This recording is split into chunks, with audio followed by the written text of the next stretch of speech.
ಅಮೆರಿಕಾದಲ್ಲಿ Donald Trump ಅವರು ಗೆದ್ದಿರೋದ್ರಿಂದ ಭಾರತೀಯರಾದಂಥ ನಾವು ಒಂದು ಡೆಡ್ಲಿ ಕಾಂಬಿನೇಷನಿಂದ ಬಚಾವಾಗಿದ್ದೀವಿ.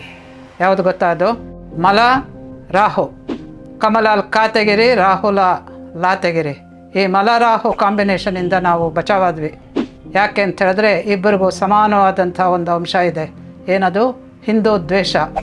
ಅಲ್ಲಿ ಕಮಲ ಮುಸಲ್ಮಾನರನ್ನೇ ಪ್ರೀತಿಸ್ತಾ ಇದ್ರು, ಕಾಶ್ಮೀರಕ್ಕೆ ಬೇಡದೇ ಇರೋ ರೀತಿಯಲ್ಲಿ ತಲೆ ಹಾಕ್ತಾ ಇದ್ರು, ಪಾಕಿಸ್ತಾನಕ್ಕೆ ಸಮರ್ಥನೆ ನೀಡ್ತಾ ಇದ್ರು. ಇಲ್ಲಿಯೂ ಕೂಡ ರಾಹು ಅದೇ ಮಾಡ್ತಾ ಇರೋದು. ಇದು ತುಂಬ ವಿಶಿಷ್ಟವಾದಂತಹ ಒಂದು ಹೊಡೆತ ನಮಗೆ ಬೀಳೋದು ತಪ್ಪಿತು ಅಂತ ಹೇಳ್ಬೋದು. ಈ ಕಮಲ ಇದ್ದಾರಲ್ಲ, ಈಕೆ ಬರೀ ಸುಳ್ಳು ಬುರಿಕೆ ಅನ್ನೋದನ್ನು ಇವತ್ತು ಅಲ್ಲಿ ಪ್ಯಾರಡಿ ಮಾಡಿ ಮತ್ತೆ ಮತ್ತೆ ಮತ್ತೆ ಹೇಳ್ತಾ ಇದ್ದಾರೆ. ಏನು ಕಾರಣ ಗೊತ್ತಾ? ಆಕೆ ಇಂಡಿಯನ್ ಬಾರ್ನ್, ಭಾರತದಲ್ಲಿ ಹುಟ್ಟಿದ್ದು, ಆದರೆ ಹೇಳ್ಕೊಳ್ಳೋದೇನು ಬ್ಲ್ಯಾಕ್ ವುಮನ್ ಅಂತ.